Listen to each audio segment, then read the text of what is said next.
¿Qué podría ocurrir en los mercados en la segunda parte del año 2024? ¿Qué podría ocurrir en los mercados en el plazo más inmediato? En la primera parte del mes de julio vamos a revisar información estadística de importancia en relación a lo que podría estar ocurriendo con los mercados en la segunda parte de este año 2024. La primera parte del año 2024 ha sido sumamente positiva, sobre todo para los principales índices S&P 500 y Nasdaq 100. Vamos también en el video del día de hoy a meterle la lupa a cómo luce la participación mayoritaria de las acciones en los mercados, porque uno ve un gráfico del S&P 500 o del Nasdaq 100 y aquí no hay absolutamente nada que reclamar, una clarísima tendencia al alza. Miren ustedes esto, el S&P 500 nada más en lo que va de este año 2024 ha subido, vamos a buscarlo por acá. A ver, estamos hablando de que el S&P ha subido en lo que va de año 2024, el cierre de la sesión de bolsa del día de hoy, 16%. Impresionante. ¿Será que, por debajo de la superficie, el S&P 500 luce tan sano como luce, es decir, considerando las acciones que se cotizan dentro del S&P, luce tan bullish, tan alcista como luce este índice? Sí que tengo información de interés que compartir con ustedes en el video del día de hoy. Como siempre les comento, ustedes saben que yo grabo estos videos tras haber transmitido a lo largo de todas las sesiones de bolsa de manera ininterrumpida para nuestra comunidad del Bilingual Stock Market Channel. Hoy estoy empezando a grabar este video un poquito más tarde que de costumbre porque me quedé viendo el juego entre Portugal y Eslovenia. Impresionante, muy emocionante. Terminó Costa siendo un superhéroe y yo como admirador de Cristiano Ronaldo y de Lionel Messi. Hay gente que es mezquina, no les gusta Lionel Messi y les gusta Ronaldo, y hay unos a los que les gusta muchísimo Messi, no les gusta Cristiano Ronaldo. Yo no soy mezquino. Yo le agradezco a la vida todos los días haber podido ver a este par de jugadores únicos, los mejores jugadores de la historia, juntos jugando. Así que no soy un super hincha, digamos, de Lionel Messi y también de Cristiano Ronaldo. No soy mezquino con eso. Así que bueno, digamos que empiezo este video un poquito acelerado, vamos a ponerlo de esa manera, gracias a la victoria de Portugal. Y bueno, Cristiano terminó fallando un penalti. Si hubiesen eliminado a Portugal hubiese sido tremendamente doloroso, pero bueno, ya eso es historia. Portugal se va a ver las caras con Francia en cuartos de final. Bueno, dicho eso, ustedes saben que yo transmito a lo largo de todas las sesiones de bolsa para nuestra comunidad del Bilingual Stock Market Channel. Mis videos están totalmente improvisados. Yo no preparo absolutamente nada, así que si ustedes llegan a notar alguna imprecisión por aquí y por allá, les ruego que me sepan disculpar. Miren, por cierto, el día de hoy, a lo largo de la sesión de bolsa, vamos a hacer el reto de los comentarios. Estuve conversando muy por encimita con nuestra comunidad en relación a BYD, a la empresa china que fabrica vehículos eléctricos. Les digo, les hago la consulta. ¿Será que muchos de ustedes estarán interesados en que yo le meta la lupa a BYD? Sería el BYD, sería dicho en español. Bueno, si este video acumula más de 50 comentarios, mañana llueve, truene o relampaguee, yo les grabo un video con análisis técnico de BYD, con análisis fundamental y con, una revisión bastante pormenorizada de cómo luce la ejecución comercial más reciente de BYD. ¿Será que esta empresa de vehículos eléctricos, creo que el día de hoy se publicaron los deliveries o las ventas de vehículos de BYD al alza casi como, creo que 45%, de crecimiento anualizado de las ventas de BYD. Así que si quieren un video de esta empresa bastante, pero bastante interesante, déjenme un comentario. Y si este video acumula más de 50 comentarios, entonces yo el día de mañana les grabo un video que de hecho a mí también me gustaría meterle la lupa a esta empresa china que le está comiendo el almuerzo a Tesla en China. Y bueno, ¿será que de verdad esta empresa luce atractiva para invertir a largo plazo, etcétera? Así que bueno, déjenme un comentario y yo mañana les grabo el video. Bueno, antes de empezar con el contenido de este video, vamos a revisar lo que hicimos el día de hoy en nuestra comunidad del Bilingual Stock Market Channel. Este es mi portal de Patreon. Yo por acá publico mis alertas de trades en tiempo real para aquellas personas que se quieran incorporar a nuestra comunidad, para que tengan acceso a una enorme cantidad de videos didácticos exclusivos en relación a los mercados, trading de opciones, análisis fundamental, análisis técnico, spreads de opciones, etcétera, para aquellas personas que deseen tener acceso a mis alertas de trades en tiempo real, para aquellas personas que quieran acceder a nuestros lives durante todas las sesiones de bolsa para que puedan ver cómo nosotros, digamos, analizamos los mercados, cómo tomamos trades, etcétera, para aquellas personas que quieran acceder a nuestras alertas inusuales de opciones que todas las semanas, y esto lo saben los miembros de nuestra comunidad, tienen un porcentaje de éxito superior a un 50%. Bueno, pues en el recuadro de descripción de este video tienen el link correspondiente. A lo largo de esta semana, y esto lo conversaba yo con los miembros de nuestra comunidad del día de hoy, deberíamos esperar que el volumen y en líneas generales la participación institucional empiece a retroceder, porque este próximo día jueves tenemos el Día de la Independencia acá en los Estados Unidos, que es un holiday, es un día festivo, digamos, celebrado ampliamente a nivel nacional. El viernes la sesión de bolsa abre, ese día va a ser una sesión de bolsa probablemente, salvo que el reporte de empleos venga con alguna sorpresa muy negativa para los mercados. Debería ser una sesión de bolsa muy lenta, tranquila, etcétera. Así que en la medida que esta semana vaya transcurriendo, y les tengo información en relación a esta semana, por cierto, a nivel estadístico, digamos que la semana no va a ofrecer muchas oportunidades porque vamos a ver sesiones de bolsa lentas, de poco volumen, etcétera. Sin embargo, y pese a ello, el día de hoy nosotros pudimos tomar 2 day trades, y yo en lo particular aproveché para cerrar un trade que tenía con Tesla desde el 24 de enero de este año. Acá les voy a mostrar exactamente los trades que cerré y que tomé el día de hoy. Hoy cerré 50. Tesla finalmente pudo explotar por arriba de $200, pudo saltar por arriba de la línea promedio de 200 días. Aquí pueden observar el cierre de este trade. Cerré 50 acciones de Tesla que había comprado con los miembros de nuestro Tier 4. Es un tier especializado en toma de trades after hours, cuando las empresas presentan earnings. Yo por acá tenía 50 acciones que compré precisamente cuando Tesla presentó earnings o presentó ganancias corporativas en enero. Logré cerrar este trade el día de hoy asegurando una ganancia de $130. Luego, acto seguido, para aquellas personas que siguen la sesión de bolsa con regularidad, ustedes vieron que tan pronto como se inició la sesión de bolsa, vimos a los semiconductores bajo presión, a la baja. Y Nvidia retrocedió de manera ostensible, la estábamos esperando a $118, lo estábamos hablando a lo largo de la sesión de bolsa, y yo abrí un trade con 100 acciones de Nvidia a $120 con 13 céntimos que logré cerrar muy rápidamente. En este trade me siguieron muchos miembros de nuestra comunidad, asegurando una ganancia de $185. Y ya por último, miren ustedes qué pasó por acá. Compramos 2 call options de Boeing. Esta fue una acción de la cual tuvimos una alerta inusual de opciones de venida de la sesión de bolsa del pasado día viernes, que yo le comuniqué a nuestra comunidad en un video que se publica pre-market con alertas inusuales de opciones de venidas de la sesión de bolsa previa.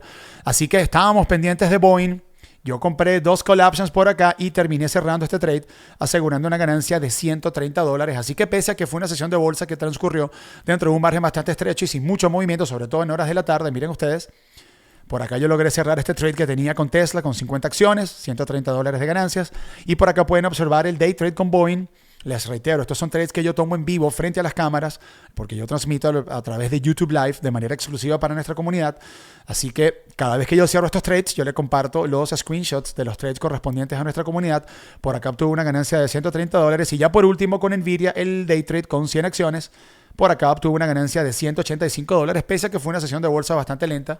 Pudimos obtener buenas ganancias el día de hoy en nuestra comunidad del Bilingual Stock Market Channel. Ok, vamos a empezar entonces con la información estadística por acá. Voy a estar tomando screenshots y voy a tratar de, por supuesto, digamos, de comentarles esta información de la manera más breve y más concisa, pero ustedes saben que a mí en lo particular me gusta ser bastante pormenorizado en cuanto a las explicaciones. Así que espero que el contenido del video no les resulte aburrido. Bueno, miren.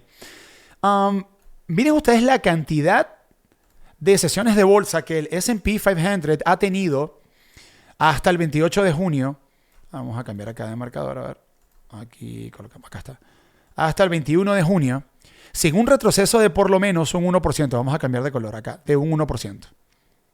El S&P 500 lleva 41 sesiones de bolsa consecutivas sin retroceder más de un 1%. ¿Qué ocurre cuando esta situación se presenta en los mercados? Inmediatamente muchos participantes de los mercados que no saben de lo que están hablando dicen, no, lo que pasa es que los mercados no han parado de subir y tienen que retroceder, a juro. Miren ustedes lo que nos refleja la información estadística. Esto no es raro.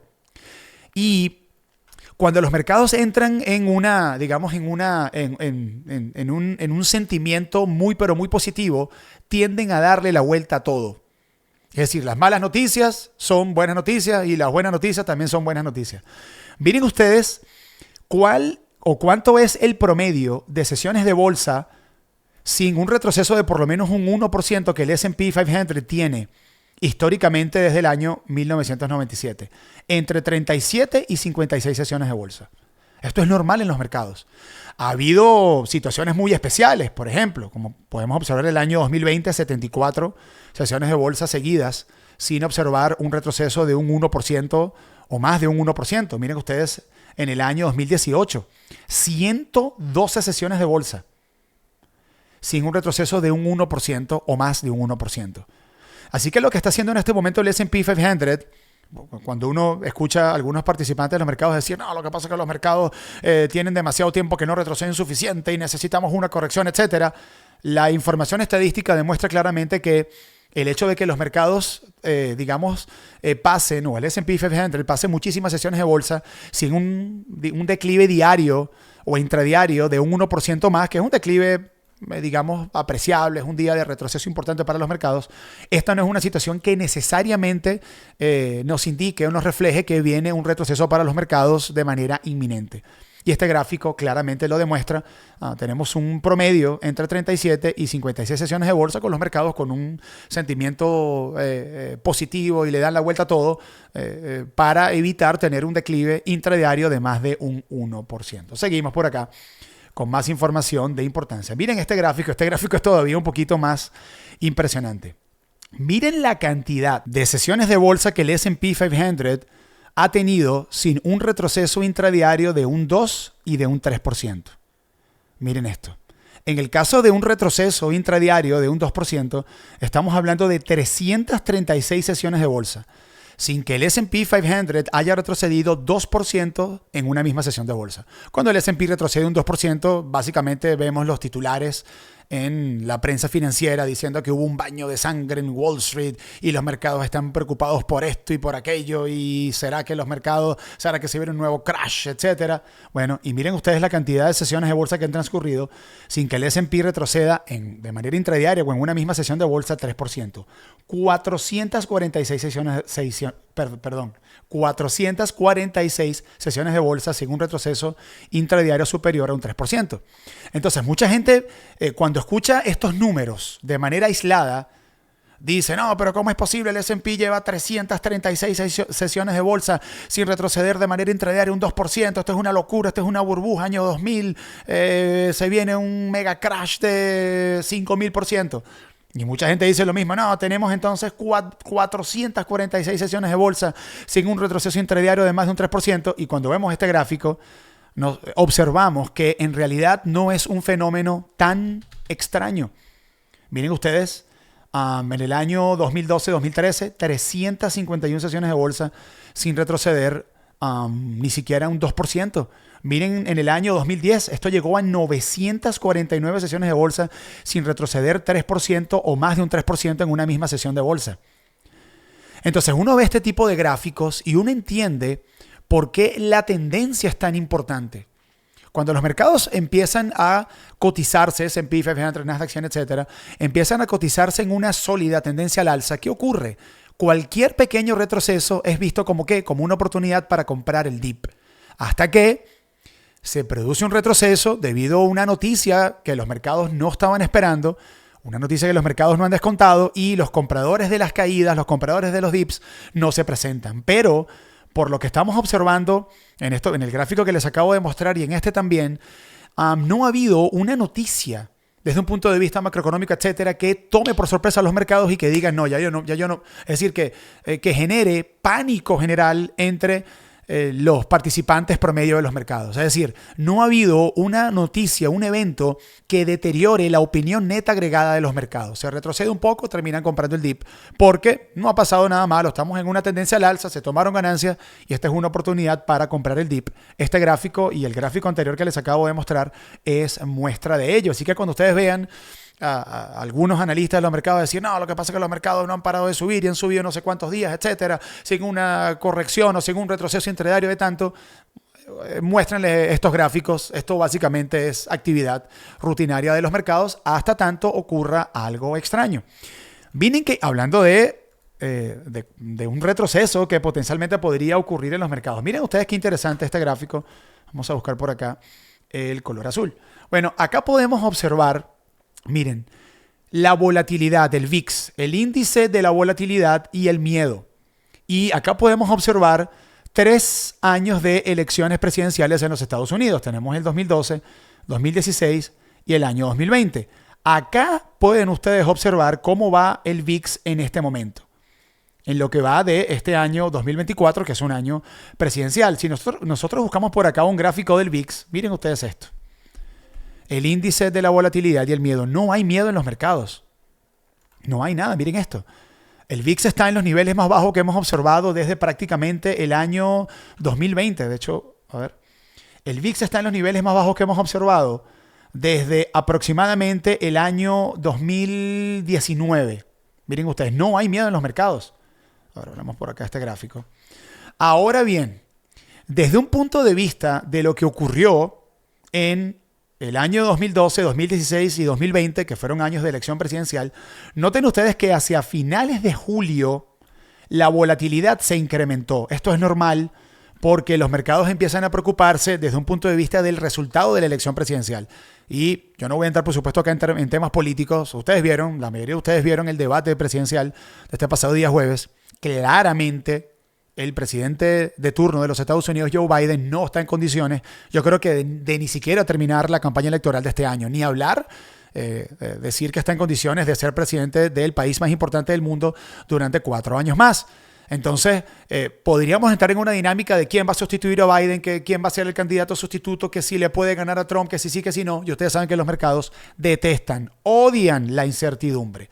Así que ustedes pueden observar en este gráfico cómo la volatilidad en este año ha sido mínima. El VIX, el movimiento del VIX está básicamente a niveles bajos multianuales, pero si se repite el patrón de, digamos, de incremento de volatilidad que observamos en el año 2012, 2016 y 2020, a partir de finales de julio podríamos empezar a ver al VIX, digamos, ascender. Ustedes tienen que tener en consideración que el VIX, el índice de la volatilidad y el miedo, está inversamente correlacionado con respecto al S&P 500 a razón de cerca de un 60%. Es decir, que si el VIX empieza a ascender, entonces podríamos finalmente empezar a ver, digamos, presión a la baja sobre los mercados. Ahora bien, miren qué interesante esto. Este vendría siendo una estructura de los futuros del VIX. Es una especie de predicción a futuro del VIX. Y digamos que desde un punto de vista de la estructura que tenemos para los futuros del VIX, a partir de finales de julio se espera que el VIX pueda ascender hasta básicamente el día de la elección presidencial de los Estados Unidos, que sería el 5 de noviembre de este año. Hay una proyección, vamos a ponerlo de esa manera, de que desde un punto de vista de la estructura de los futuros del índice de la volatilidad y el miedo, de que a partir de finales de julio la volatilidad se pueda exacerbar y, como les acabo de explicar, el VIX está 60% inversamente correlacionado con respecto al S&P 500. Eso podría de repente poner o ejercer presión a la baja, como ocurrió en los años 2012, 2016 y 2020. Seguimos por acá. Otro gráfico interesante, información de interés. Esto es lo que se llama un put to call ratio. ¿Qué sería un put to call ratio? Esto básicamente es un gráfico o es una información que nos permite, digamos, establecer una comparación entre la cantidad de call options que se compran en los mercados y la cantidad de put options. Ustedes saben, para las personas que están un poquito más informadas en relación al trading de opciones, que cuando alguien compra un call option, ese es un trade alcista, está esperando que, digamos, esa acción suba o ese índice suba, ¿no? Y el que compra un put option es un trade bajista, está esperando que los mercados o que esa acción en específico retroceda. Bueno, acá tenemos un 25-day put call ratio. Esto vendría, dicho en español, sería algo así como un radio de 25 días entre los calls y los put options. Noten ustedes que en este momento el sentimiento de los mercados es descomunalmente alcista. ¿Por qué? Porque tenemos tenemos el nivel más bajo de compra de put options, aquí lo están observando, miren. Tenemos el nivel más bajo de compra de puts, es decir, el nivel más bajo de apuestas desde un punto de vista de que los mercados van a retroceder desde marzo de este año y desde julio del año 2023. Pero noten qué interesante. que cuando el nivel entre calls y put options cayó tan bajo, es decir, en el momento en el cual, o en los dos momentos previos en los cuales la compra de put options llegó a estos niveles tan bajos, tenemos el año pasado, julio del año pasado, en cuyo caso el S&P 500 corrigió un 10%, esto fue el año pasado, de julio hasta aproximadamente finales de octubre del año pasado. Y más recientemente, en marzo de este año, miren ustedes, nadie estaba comprando put options y esta fue una señal de tope de corto plazo para los mercados porque el S&P terminó retrocediendo y corrigiendo cerca de un 6%. Acá lo pueden observar. ¿Será que esta coincidencia que estamos teniendo desde un punto de vista de tan poca compra de protección o de put options y que estamos viendo el mismo, el mismo put to call ratio de 25 días de marzo de este año y de julio del año pasado estaría potencialmente dejando entrever que viene por lo menos un pequeño retroceso de un 6, 5, a lo mejor 10% en los mercados? Bueno, ya veremos qué ocurre exactamente con eso. Miren, uno ve un gráfico del S&P 500. Por acá buscamos al S&P, SPX. Ok. Y les acabo de comentar esto en el inicio del video. Vemos un gráfico del S&P, inclusive un gráfico de 4 horas. Cualquier persona que vea este gráfico y que esté invirtiendo básicamente en el S&P 500 diría, no, los mercados, está todo perfecto. El mejor negocio del mundo es el mercado bursátil. Si nada más en lo que va de año el S&P ha subido 16%, tengan en consideración que el retorno promedio del S&P 500, y esta información yo se las he mostrado a ustedes en otros videos, el retorno promedio del S&P 500 en un año presidencial es de 12%. En todo el año presidencial. El S&P a finales de junio de este año, es decir, la primera parte del año bursátil, ha subido 16%. Cualquier persona que únicamente esté invertida en el S&P está pensando, no, este es el mejor mercado bursátil del mundo. Pero ¿cómo luce el S&P 500, digamos, por debajo de la superficie? Este gráfico de líneas de precio promedio, de líneas móviles, nos puede dar una buena idea. Y acá les tengo una información interesante a continuación. Espero que toda esta información, por supuesto, sea de su agrado. Bueno, miren ustedes qué ocurre por acá. Acá tenemos a la línea de promedio de 50 días y a la línea de promedio de 200 días. Acá podemos observar el porcentaje de acciones que se cotizan por arriba de la línea de promedio de 200 días, que básicamente vendría siendo la línea de promedio más importante de los mercados, desde un punto de vista de instituciones, etcétera. En muchas oportunidades se determina o se usa y dependiendo de su inclinación, para poder determinar si una acción está en una tendencia al alza, una tendencia a la baja, etcétera. Okay. Hay otra línea muy importante que es la línea de promedio de 50 días. Obviamente, la línea de promedio de 50 días es más rápida que la línea de promedio de 200 días. Okay, se mueve más rápido, obviamente, porque promedia una menor cantidad de sesiones de bolsa con respecto a la línea de promedio de 200 días. Bueno, fíjense ustedes que si empezamos a revisar cómo lucen los 11 sectores que se cotizan dentro del S&P 500 con respecto a su línea de promedio de 50 días, podemos apreciar claramente que por debajo de la superficie, los 11 sectores que se cotizan dentro del S&P 500 no lucen tan bien como luce el S&P 500. Bueno, por acá podemos observar, por ejemplo, que en el caso del sector de materiales, en este momento únicamente tenemos a 16% de las acciones que se cotizan dentro de este sector por arriba de su línea de promedio o su línea móvil de 50 días. Por acá lo pueden observar. Esto, ¿en qué se traduce en términos prácticos? Digamos que el 84% de las acciones que se cotizan dentro del sector de materiales están por debajo de la línea de promedio de 50 días. ¿Dónde está la línea de promedio de 50 días del S&P 500? Miren ustedes esto. El S&P 500, en su conjunto como índice, en este momento se cotiza casi 3.50% por arriba de su línea de promedio de 50 días. Por arriba. Pero si revisamos el sector de materiales, volvemos por acá, ok. Si revisamos el sector de materiales, nos conseguimos a 84% de las acciones del sector de materiales cotizándose por debajo de su línea de promedio de 50 días. Seguimos. Miren el sector financiero, un sector muy importante. Únicamente 30% de las acciones del sector financiero están por arriba de la línea de promedio de 50 días. Es decir, que 70% de las acciones que se cotizan dentro del sector financiero, que es un sector muy importante dentro del S&P 500, están por debajo de la línea de promedio de 50 días. Vamos más allá de eso. Miren el sector tecnológico. 50% de las acciones del sector tecnológico, que ha sido el gran ganador de este año, están por debajo de la línea de promedio de 50 días. Es decir, que dentro del sector que ha tenido el mejor performance en lo que va de año, dentro de ese mismo sector tenemos mucha debilidad ¿Por qué? Porque el trabajo pesado lo han hecho un pequeño grupo de acciones, Microsoft, Nvidia, Apple ahora que se sumó a la fiesta de subir todos los días, Amazon, Google, pero dentro del mismo sector de la tecnología, salvo por las acciones que les acabo de comentar y en buena medida las acciones de semiconductores, tenemos un montón de acciones que están bajo enorme presión y a muchos inversores perdiendo dinero. Esto es lo que en inglés se llama el breadth, la participación mayoritaria de acciones al alza o a la baja. Entonces, cuando buscamos gráficos mayores, podemos utilizar la línea promedio de 200 días y decir, bueno, los mercados lucen aquí bien, incluidos los sectores, ¿ok?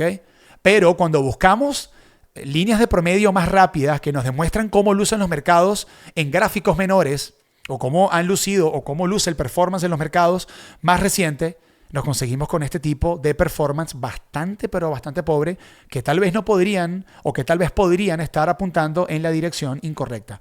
Miren este gráfico, qué interesante.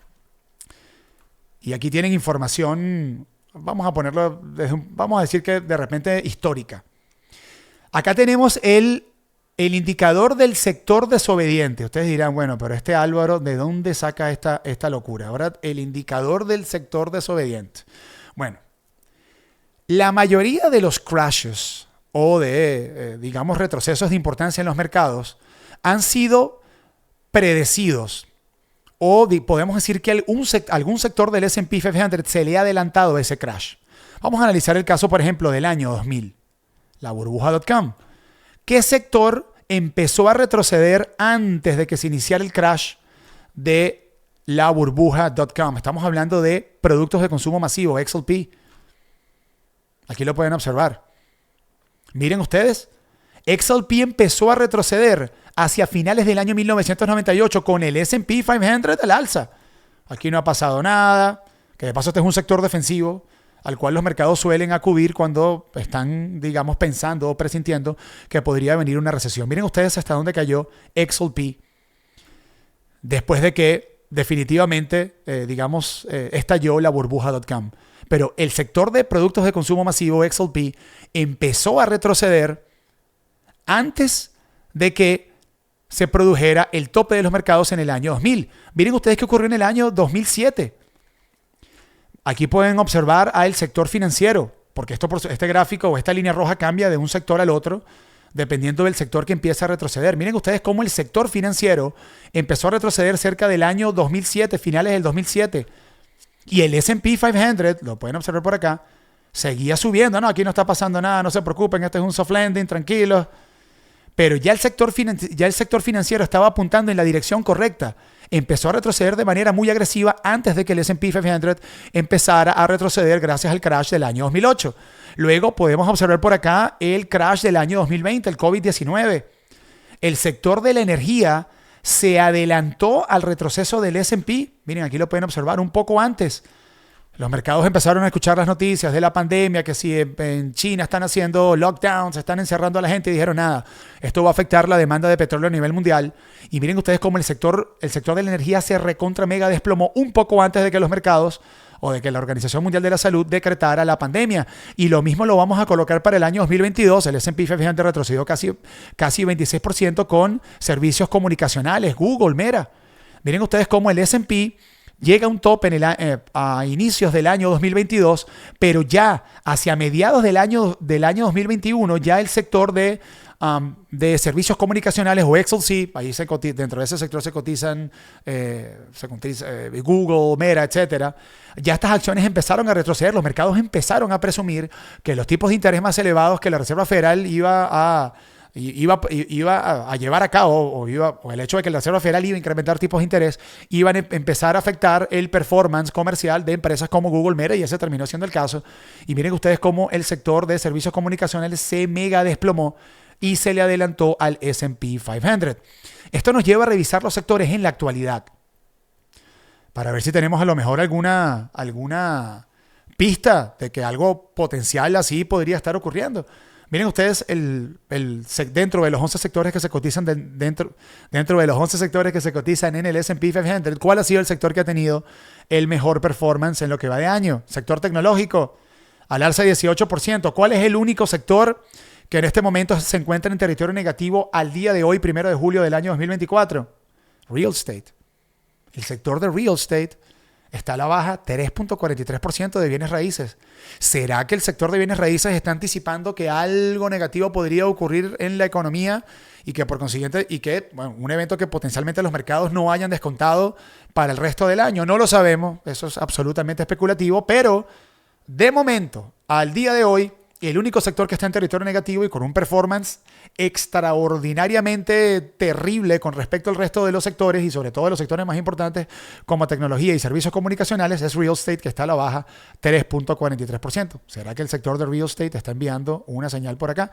No lo sabemos. Bueno, vamos a seguir con más información de importancia. Miren, acá vamos a meterle la lupa a lo que podría ocurrir hasta el 18 de julio de este año. Presten atención.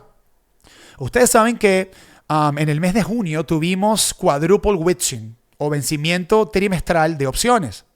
Bueno, ¿qué ocurre? Aquí podemos observar una serie de años o de eventos, podríamos decir, desde 1976, en los cuales la semana posterior al vencimiento trimestral de opciones de junio, que se celebró o que ocurrió la tercera semana de junio, es decir, la última semana de junio, resultó ser negativa. Aquí lo pueden observar, retornos negativos en todas estas semanas. 1976, 1990, 1997, 2004. Para ustedes contar, ustedes le pueden poner pausa al video y ver esta información en detalle. ¿Qué ocurre? Que este año fue el caso. En el año 2024, la última semana de junio, es decir, la semana posterior al vencimiento trimestral de opciones, terminó siendo negativa. ¿Qué suelen hacer los mercados a nivel estadístico? Y recuerden, es bueno recordar que la información estadística, y ahora les voy a mostrar información al respecto también, es decir, es una información que nos refleja una probabilidad de que algo ocurra.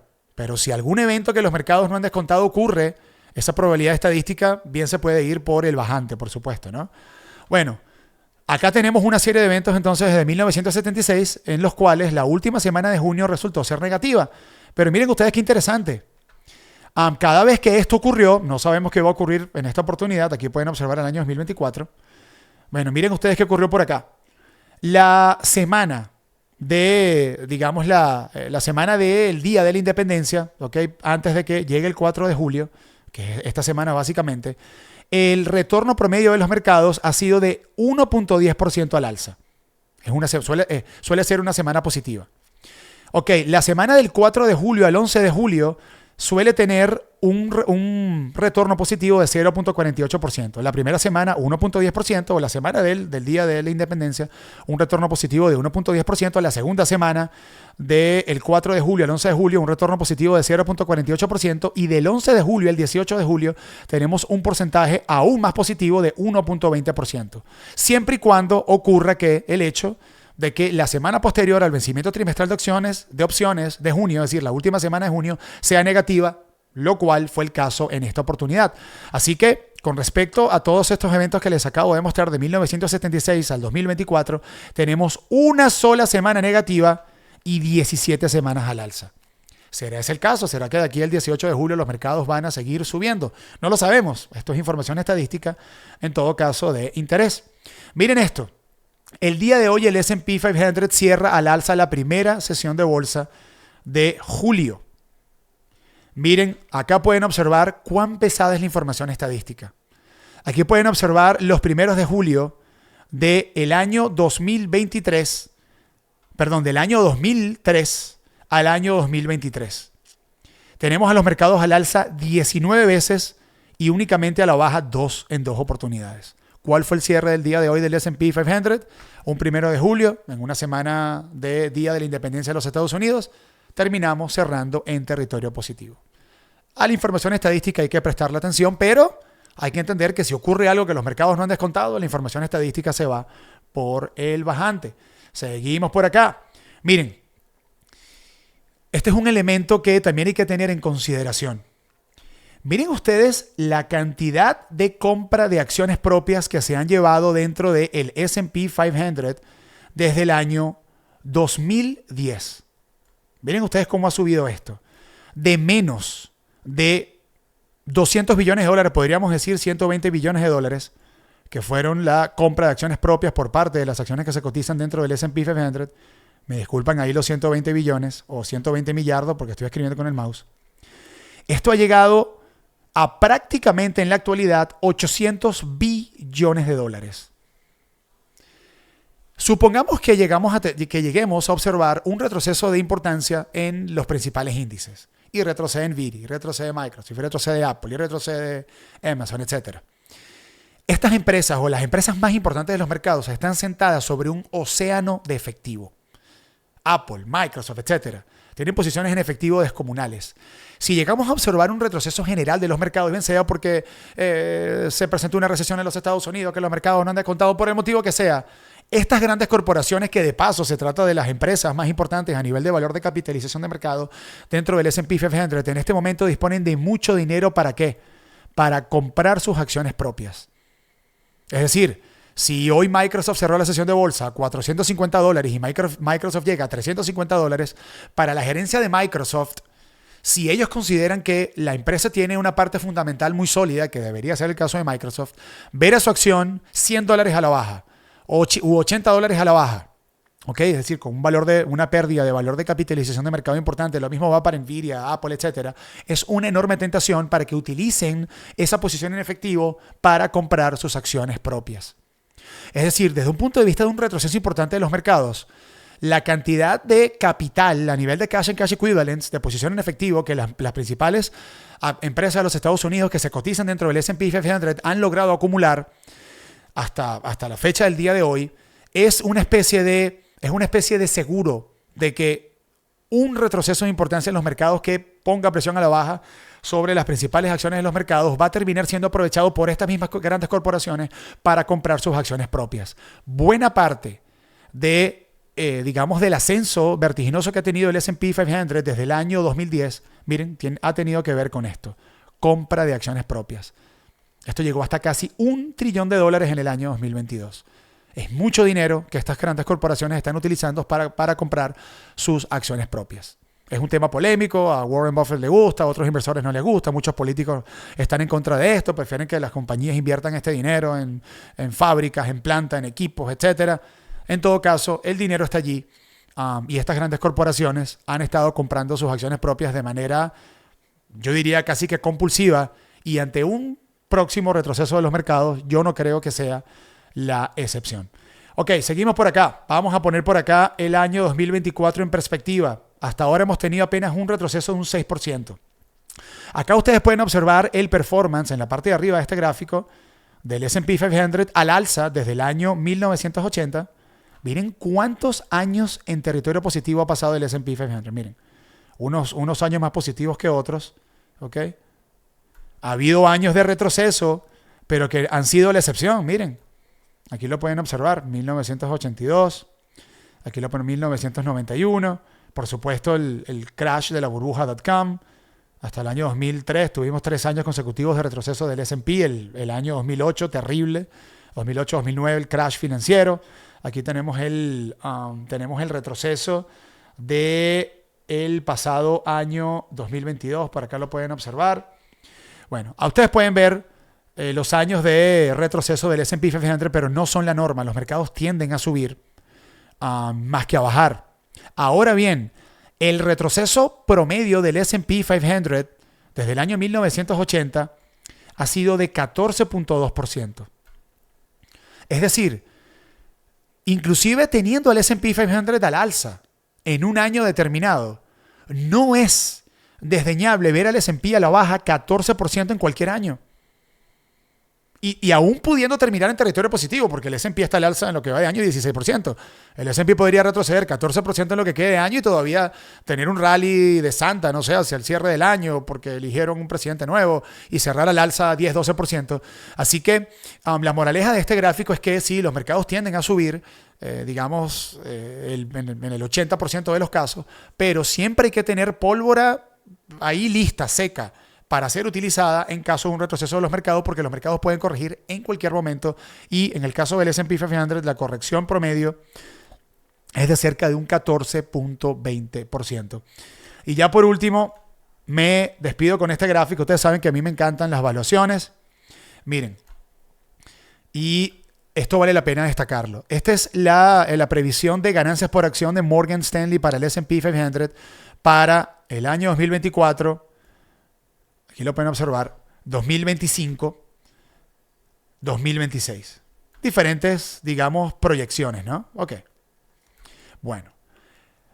La proyección de ganancias por acción del S&P 500 para este año, o EPS, está cerca de $240. ¿Ok? En el caso de Morgan Stanley tenemos dos proyecciones. 245 a $239. Si el S&P hace $239 de ganancia por acción, no va a pasar nada, no hay ningún inconveniente. Para el año 2025, $280 y la estimación baja a 269. Y para el año 2026, $310 de ganancia por acción y la estimación baja a $297. ¿Qué observan ustedes acá? Que ambas estimaciones, la muy optimista y la no tan optimista, no prevén un retroceso en las ganancias por acción del S&P 500 hasta por lo menos el año 2026. ¿Esto qué quiere decir? Que los mercados tienen un precio en este momento de absoluta perfección. No les puede salir nada mal acá a los mercados. Nvidia no se puede dar el lujo de fallar en un reporte de earnings. Microsoft no se puede dar el lujo de fallar en un reporte de earnings. Las guías comerciales tienen que ser todas perfectas. En el segundo que los mercados sospechen, y no estoy diciendo que ese es el caso, que cualquiera de estas estimaciones podría retroceder, de inmediato vamos a ver una compresión de múltiplos. Porque los mercados a estos niveles, y tal vez todo pueda seguir saliendo muy bien, color de rosa, tienen un precio de absoluta y total perfección. Esta estimación de las ganancias por acción del S&P 500 por parte de Morgan Stanley es clara muestra de ello.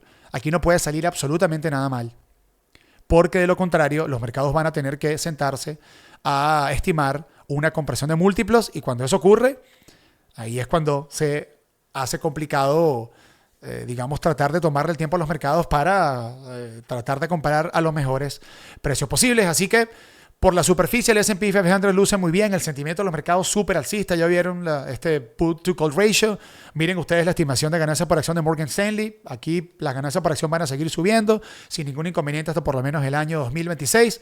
¿Qué creen ustedes que va a pasar en la segunda parte del año? El S&P 500 ha subido 16% en lo que va de año, siendo el caso que en un año de elección presidencial suele subir nada más 12%. ¿Será que vamos a ver volatilidad después de finales de julio en adelante debido a la incertidumbre que si Biden va a ser candidato, que si no, que si gana Trump, que si viene Michelle Obama, que si viene Pete Buttigieg, el secretario de Transporte, a ser el candidato?